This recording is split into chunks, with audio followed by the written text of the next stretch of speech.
আলোকে হতে হবে। বিশ্বনবী জুমার খুতবা দিচ্ছেন,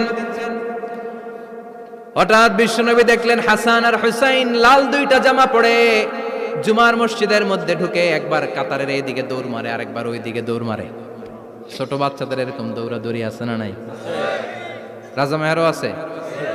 ছোট বাচ্চাদেরকে মসজিদে ঢুকতে দেন তো না বের করে দেন? বের করে দেয়।